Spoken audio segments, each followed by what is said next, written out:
Panther Nation, Draft Family, what's cracking? It's your boy Rashad, one half of the Panther Nation podcast. Shout out to my co-host Dave. Listen, we are on the road to 4,000 subscribers. So before we even get into this, I need to make sure that y'all hit that like button. Make sure y'all hit the subscribe button, man. We're gaining about 10 subscribers a day. That ain't enough, man. I need this to bump up to about 100 subscribers a day. Let's get 100 subscribers a day, all right?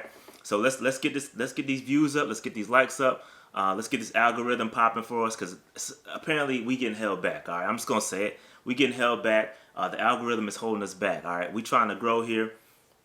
We dropping some of the best content, not just Panther content. We dropping some of the best draft content. Period. All right. So we need to get the algorithm to like our videos to boost us up. So just make sure y'all hit that like button. Make sure you subscribe and then just drop a comment, bro. Let me know how you feeling. Let me know what you think about my top 10 rankings. Listen, I think I'm gonna get a little riled up. I'm gonna get the fan bases, all the fan bases, a little riled up with my rankings. I think they're a little different from what you're seeing out there from most pundits or experts. But this is just my opinion. And again, I'm a Panthers fan, but don't get it twisted. This is a top 10 for they're not skewed to Panthers. Okay, when I'm not skewing my rankings to Panthers. This is just a general top 10 ranking for any team. So shout out to all my Jets fans, my San Francisco 49er fans, my Ravens fans, my Raiders fans. There's a bunch of fans that we got watching these videos, and shout out to y'all, man. Help us grow this channel, all right? That being said, let's go ahead and jump into the top 10, man. Let's go ahead and get right to it. At number 10, I got Brock Purdy. Brock Purdy, 6'1", 212-pound quarterback from Iowa State. In 2020 season, he had played in 12 games, all right?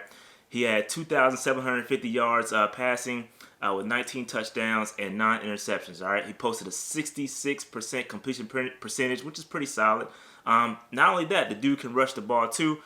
He's got 382 rushing yards and 5 TDs added to that. So pretty nice, solid. I wouldn't say he's a dual threat guy. I'll say he run when he has to. But I like Brock. I like Brock Purdy a lot. Some of the strengths he has, I think he'll work through his progressions pretty good.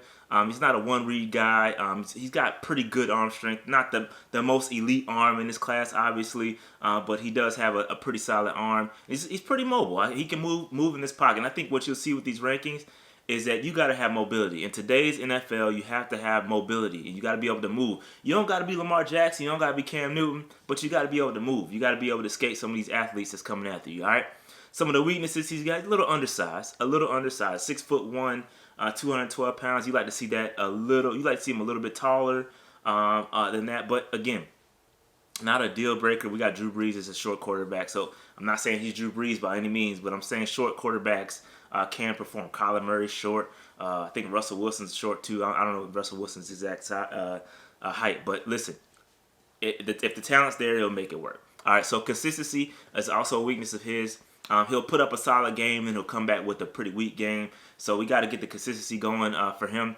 And he's a gunslinger, bro. He's going to take some unnecessary chances. That's another weakness of his. Some of those windows won't be as tight in the NFL. And those unnecessary chances that he take could come back to haunt him, all right?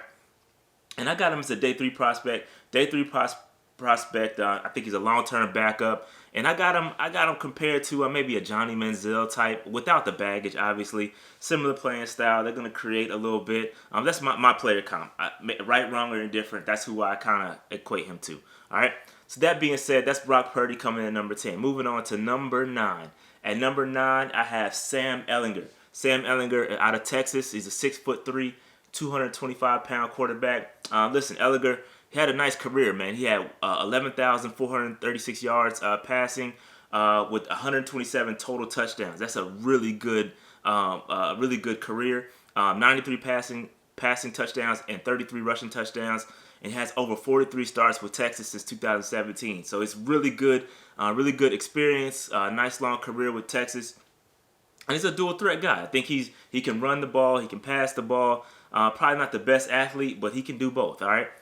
He did have some injuries. He had a shoulder injury in the bowl game, and I missed the second half, so we didn't get a chance to see him this year in that bowl game.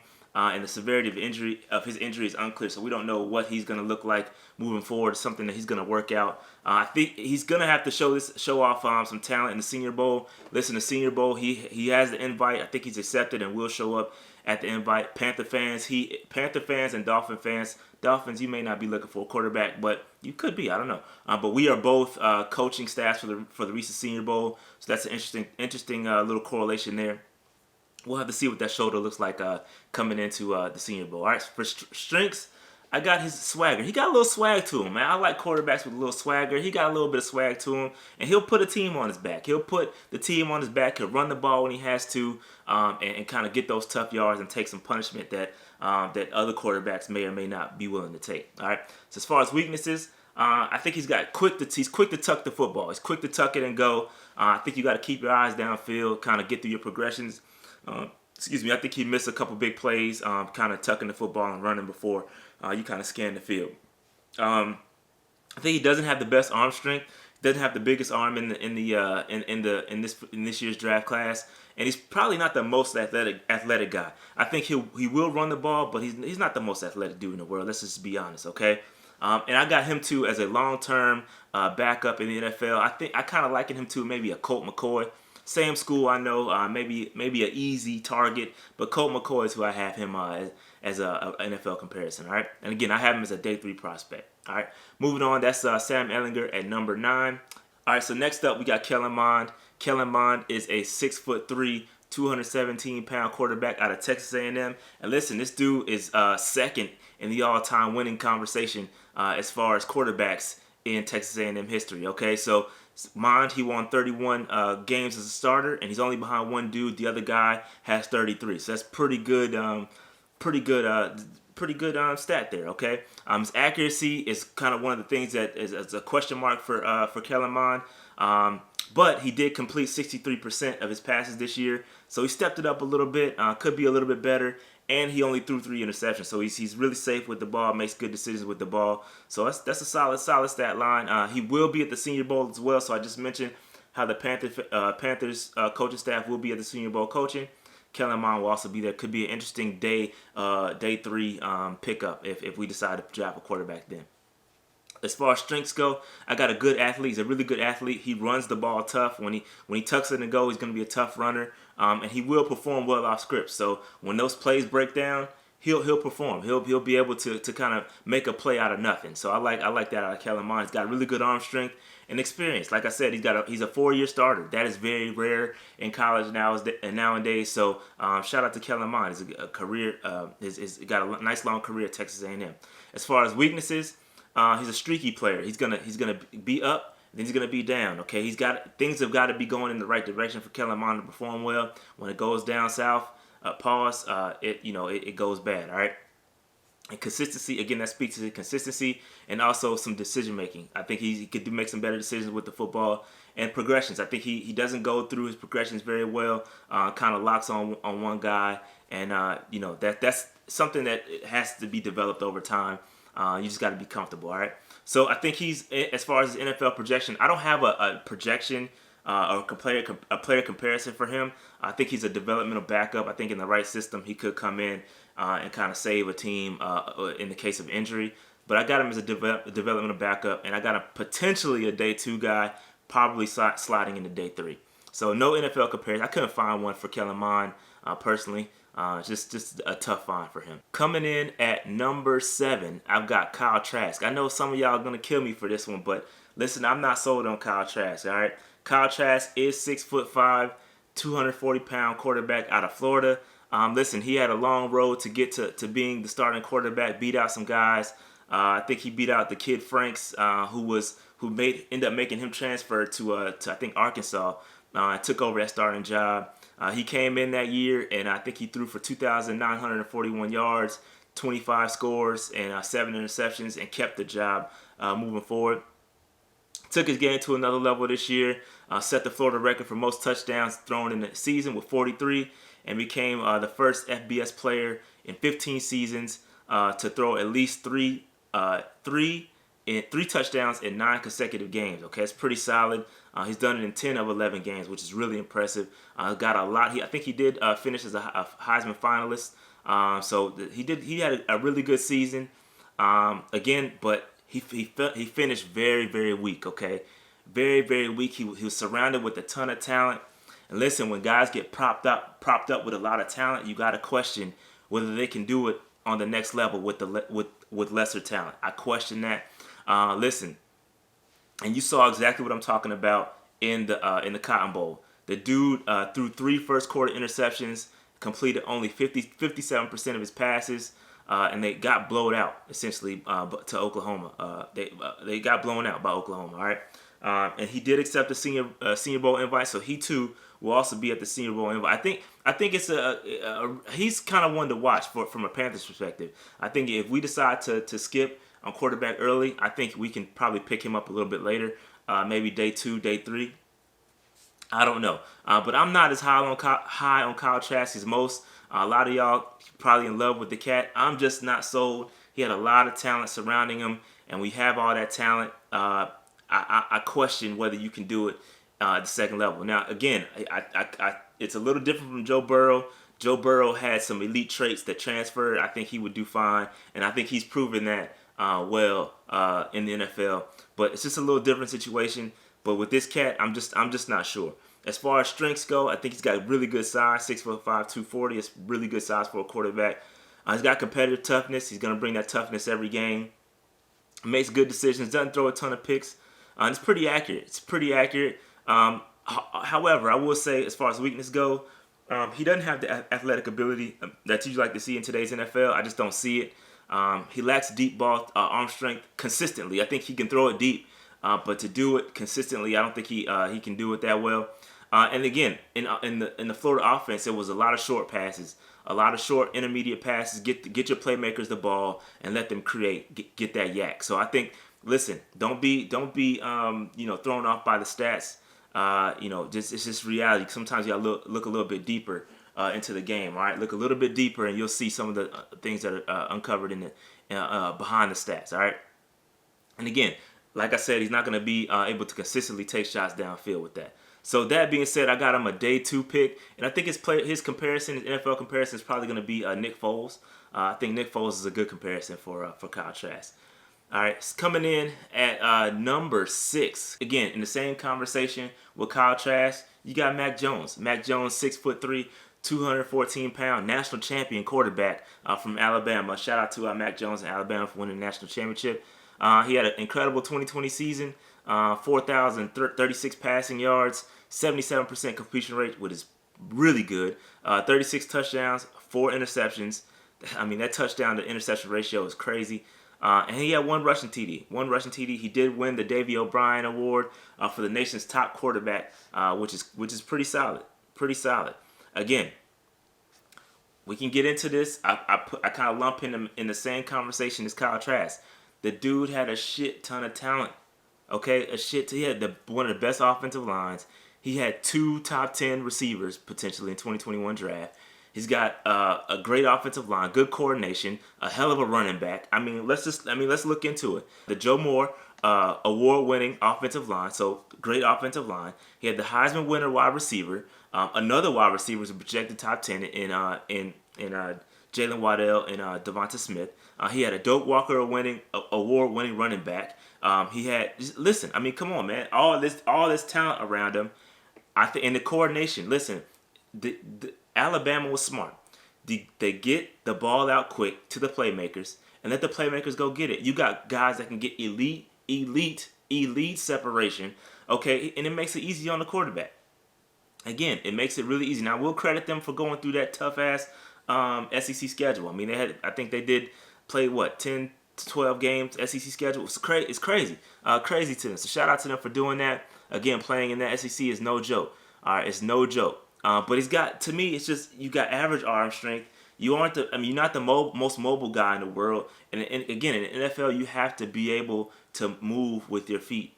And it's not just about taking off and running. It's about being mobile enough and having that pocket presence to move around in that pocket. These pockets are going to collapse. You got to be able to move, make quick decisions. Listen, you might as well get this dude a pillow and a blanket sometimes back there in the pocket.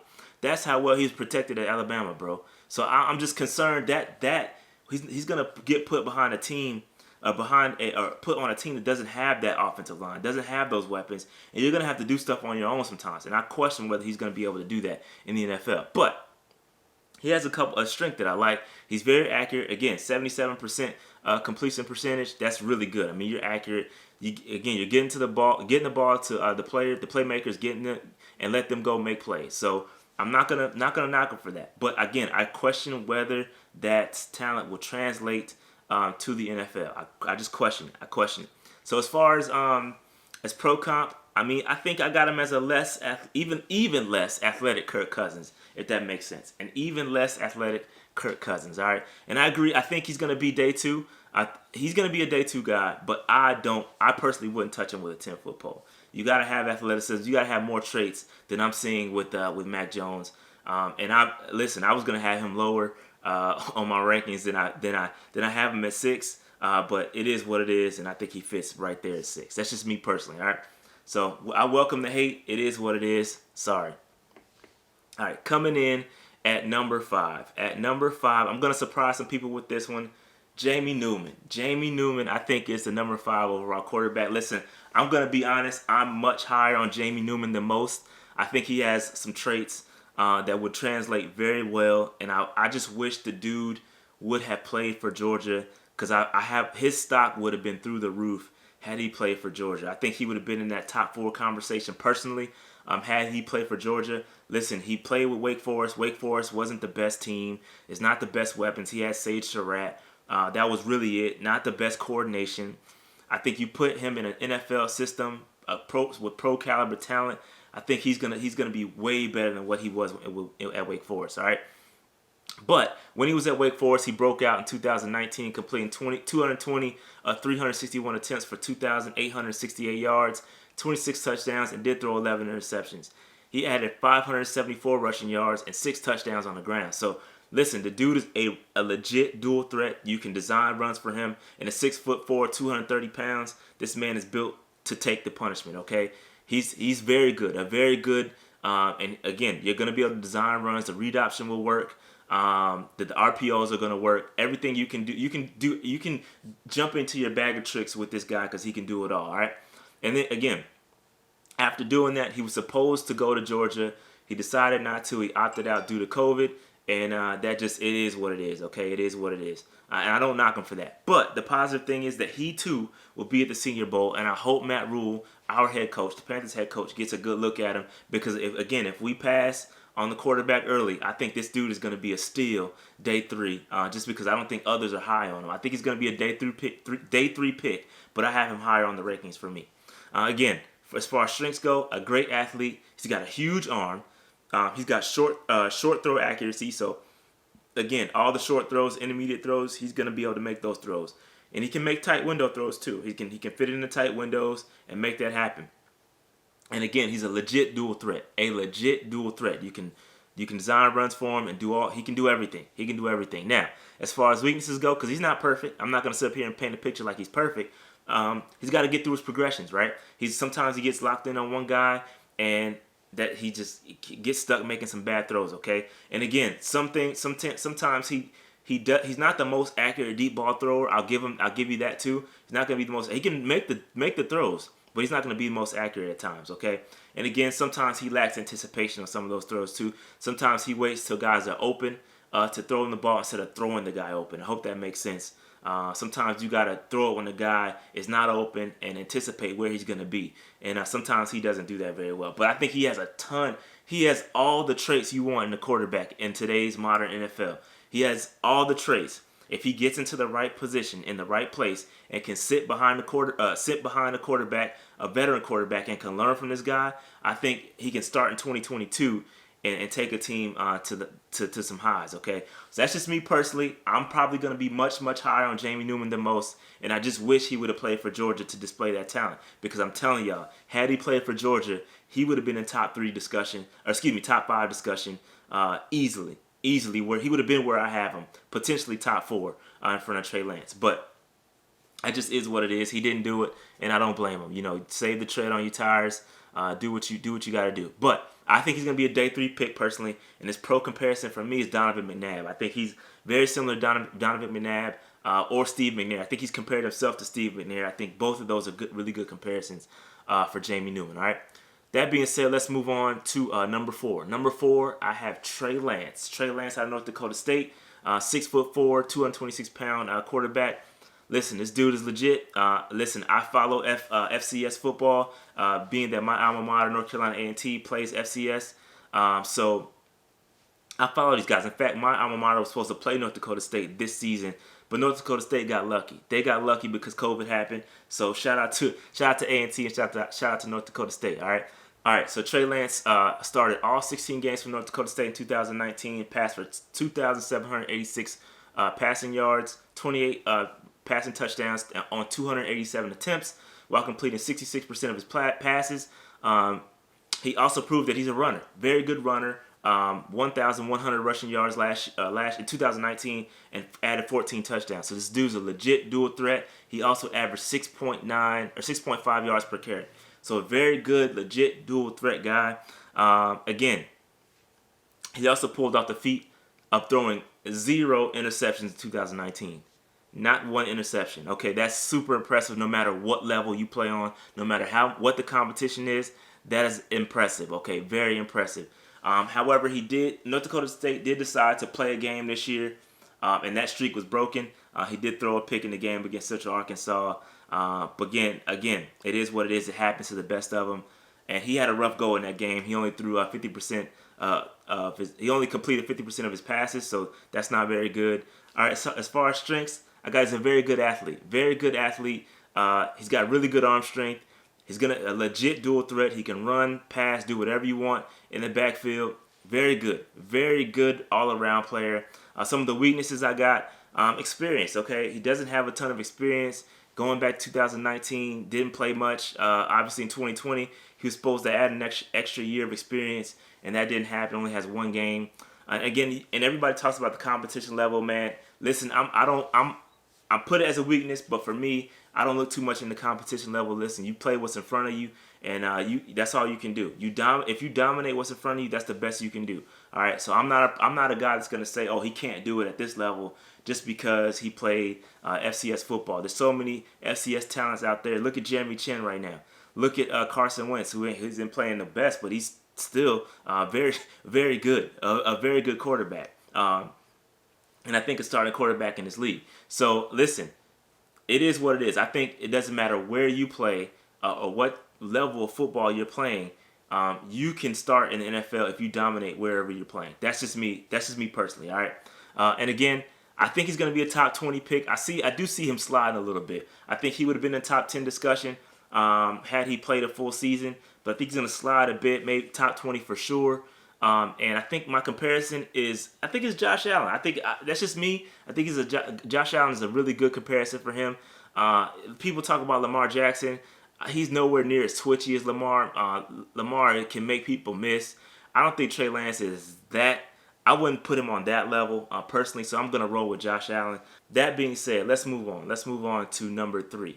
Number 3, I've got Zach Wilson. Zach Wilson out of BYU, 6'3", 210-pound quarterback. Man, this man, nobody had a better season than Zach Wilson. Nobody improved their stock more than Zach Wilson. And listen, I was a little late to the train with Zach Wilson. A lot of people were there early. Credit to you guys. But listen, I had to see more. I had to see more. He had a very good season. Very good 2020 season. Throughout that season, he completed 73% of his passes, which is crazy. And he threw for over 3,600 yards, 33 touchdowns, and only 3 interceptions. So this dude gets pegged as a gunslinger a lot.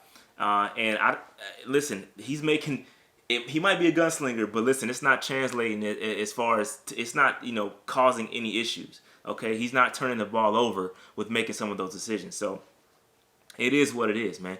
So it doesn't, all this gunslinger making bad decisions. It doesn't translate.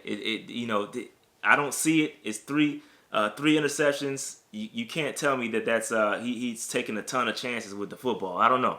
And again, I didn't watch every game. Some of the stuff may look wild on film, but obviously didn't translate to interceptions. So it is what it is. All right.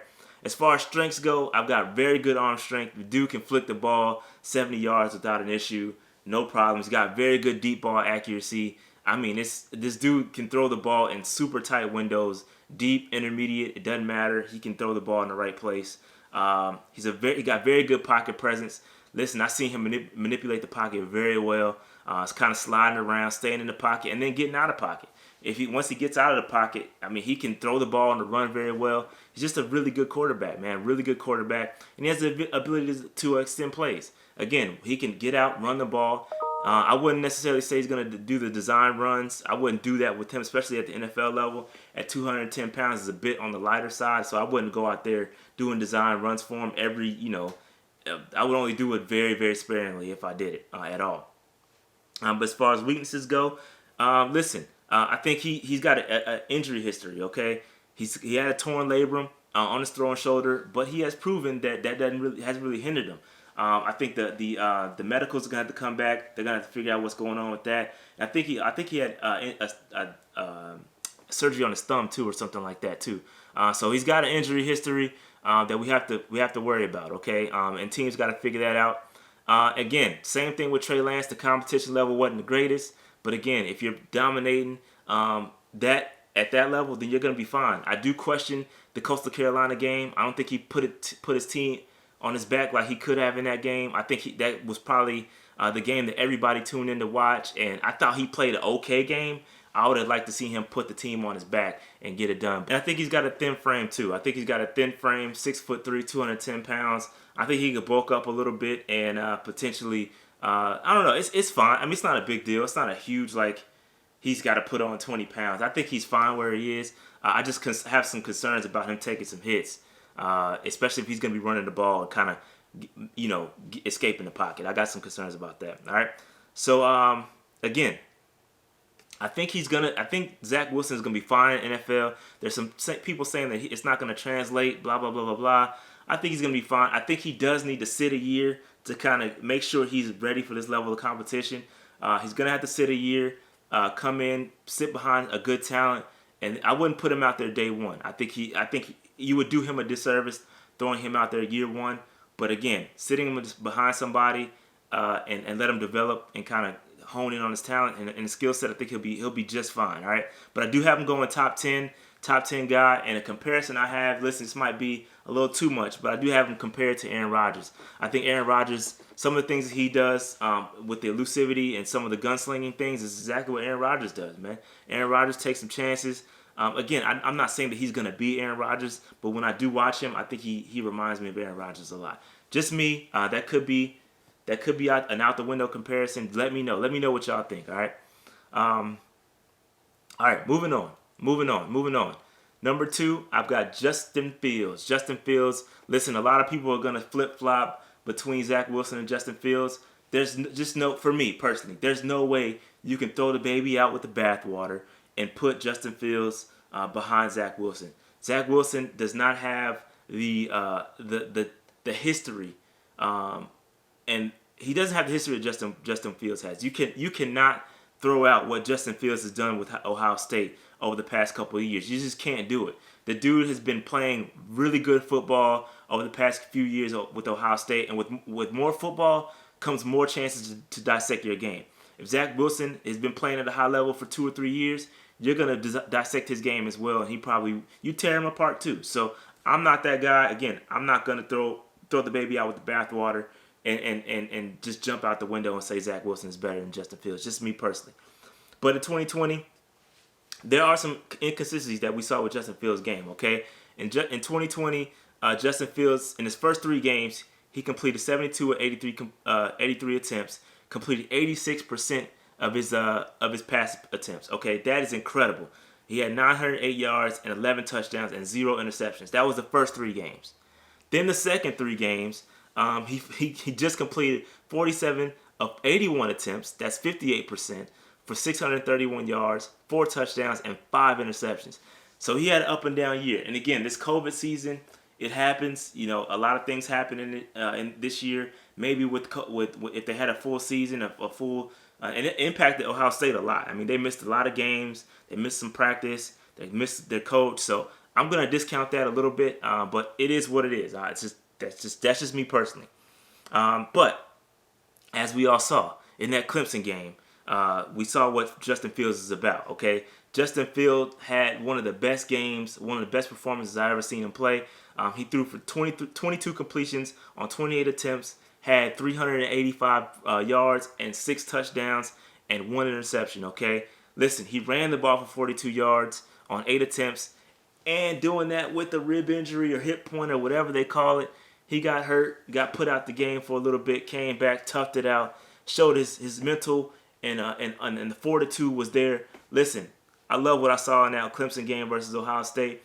They didn't quite get it done against Alabama. It is what it is. I think Alabama was just too much offensively, and they lost Trey Sermon on that first drive. So I think and they lost their center, they lost Wyatt Davis, they lost a lot in that game, and just couldn't quite get it done. But not to I wouldn't say that Justin Fields had a bad performance in that game at all. I think he did enough. All right. So again, in his total 2020 stats, I think he had a really good overall season. Really good overall season. Okay, I really like what he did. Again, so strengths. So as far as strengths, he got an explosive runner. He's not a run first guy. He's not going to turn and just run the ball. You can do the design runs with Justin Fields. He's built for it. He can take the punishment. But he's a very smart runner. He's going to run when he needs to, and he's going to get out of bounds when he needs to. He's going to slide when he needs to. Okay, so I think he's a very smart runner. He's super athletic. I think he ran a 4.5 in high school. So he's super fast, incredible. Okay, it's incredible athletic ability. He can create on his own, and he's tough as nails, bro. He's tough as nails. You saw it in the Ohio State game. Just talked about it. He's unflappable too. I don't think he's going to get too high. He's not going to get too low. I just think he's a really, really good, even keel kind of guy, man. I love what I saw out of Justin Fields this year. As far as weaknesses go, listen, I think he holds on to the ball a little bit too long. I like to see. I think there was a stat. I think in PFF had it. I think he holds on to the ball for almost 3 seconds in the pocket, which is crazy. And he does benefit from a really good offensive line. So he benefits from a really, really good offensive line. And sometimes he gets a little comfortable back there. In the NFL, he's going to have to make decisions a little bit quicker. He's going to speed his clock up, his internal clock up a little bit, get rid of the ball quicker, and make faster decisions with the ball. I think he's going to have to make faster reads and get through his reads a lot quicker, because that's one of his downsides too, is he doesn't get through all his reads. He kind of gets locked in on the guy, and listen, he sits in the pocket all day. Give him a pillow and a blanket, because he has plenty of time back there, and that's a credit to the offensive line at Ohio State. So that's what I got for Justin Fields. Listen, my player comparison, NFL comparison, is Dak Prescott. I think Dak Prescott is the perfect comparison for Justin Fields, and I think he's gonna go top 5. I hope he falls to 8, man. I hope some of these pundits are going to kill him and pick him apart and let him draft to 8, fall to 8, because I really want Justin Fields to be a Carolina Panther. Just me personally, but I think somebody's going to pick him up. Somebody's going to get a really good steal if he happens to fall past 2, because I think he should be a second overall pick, but he probably won't be, and I think somebody's going to get a steal. I don't know. That's just me talking. All right. And moving on to number one, I still have Trevor Lawrence there. Listen, the dude's been at number 1 forever. Ever since he picked up the ball his freshman year, he's going to be the number 1 guy, and it is what it is. So I'm still rolling with Trevor, a 6'6", 220-pound quarterback out of Clemson, bro. Listen, he finished his Clemson career at 38-2. Incredible career at Clemson, man. Missed a few games due to COVID. That probably cost him a Heisman Trophy. But it is what it is. I think he was destined to get it this year. It didn't quite happen due to COVID. As far as 2020 stats, he had 3,153 passing yards, 69% completion percentage, 24 touchdowns, 5 interceptions in 10 games, added 211 rushing yards and 8 total rushing touchdowns. So again, the guy will run the ball when necessary. He runs the ball, again, design runs. He could be a dual threat guy. I personally wouldn't run him a lot in the NFL. That's just me, but it is what it is. As far as strengths go, listen, we know who Trevor Lawrence is, man. I don't have to give the whole rundown. But as far as strengths go, he's got really good decision making, processes coverage really quickly. He's only taken seven sacks, okay, on 208 dropbacks this year. And then that's with the worst offensive line, Justin Fields. Justin Fields took 8 sacks on 101 dropbacks. So that's interesting stat. The dude doesn't get hit a lot because he can move. He's got elite pocket awareness. He's accurate. He's got really good arm strength, mobile enough to really good pocket manipulation, and never gets too high or too low emotionally. He's very even keel. Even when they were getting dropped by Ohio State, man, this dude was right here the whole time. And you got to love that out your quarterbacks, man. Not too emotional. He's got really good size, too. Really good size at the quarterback position. As far as weaknesses go, man, there really are no real weaknesses to his game, per se. One thing I do want to question, though, and I want you guys' opinion about this. One thing I will question is, can Trevor Lawrence get it done in the big game, man? Can he get it done in the big game? Listen, going back to, he's got the national championship going back to his freshman year, right? That's incredible. Went undefeated. The lights weren't that bright back then, okay? But the lights turned on, kind of got under a microscope after those 2 seasons, after we saw what he could do. And listen, the LSU game, just pulling up his LSU game from last year, in the national championship game. He had his worst performance that year. Okay, he completed under 50% of his passes, and only that was the first time in his career he had did that. He threw for 34 yards and no touchdowns in that game. He also fumbled the ball. So listen, I don't know, man. And again, going to the Ohio State game, while you look at the stat line in the Ohio State game this year, stat line looks great. I think he had 400 passing yards, but they couldn't get it done. Ohio State shut down the run, made them one-dimensional, put the ball in Trevor's hands, and they couldn't get it done. So on paper, it looked good. He had a fumble in that game too. So they couldn't get it done in that game. So I question whether he can win in the big game. You can question if you're gonna question, competition for Zach Wilson and Trey Lance. Are you not gonna question it for Trevor Lawrence too? They play in the ACC. ACC doesn't have the best competition. And when the competition level stepped up in the bigger games, could he get it done? Maybe. I think Trevor Lawrence is a great talent, and this is an overall statement for any quarterback that you draft. A lot of teams get caught up in thinking that a quarterback is going to fix you, and that's not how it works at all. Just drafting a quarterback is not going to turn your franchise elite. It doesn't work that way. Look at Justin Herbert. Look at Joe Burrow. You got to get these guys some help. You have to get them elite offensive lines. You have to get them a solid defense. You can't just put the ball in these young dudes' hands and expect them to fix it. That's how they get destroyed, and their confidence gets destroyed. Look at Sam Darnold, man. Sam Darnold, I think, is a talented dude. He got drafted in a bad position. You get this savior put on you, and you can't do it. It's too much on a young dude's back to try to save these franchises. Okay, so I think this goes to Trevor Lawrence. This goes to all Justin Fields and all of them. That's why when these quarterbacks get drafted later, in pick 15, pick 30s, in the 30s, the 20s and 30s, they go to better teams. They get to sit behind experienced quarterbacks and get to learn. They get to come in the right way. They're not day one starters, and they get their confidence jacked up. That's why these guys like Lamar Jackson, that's why, even Patrick Mahomes sat behind Alex Smith. These guys get to sit, they get to learn, they get to adjust to the NFL game, and then they come in, and this is how they perform well. Aaron Rodgers sat behind one of the greatest, and Brett Favre. That's how you do it right.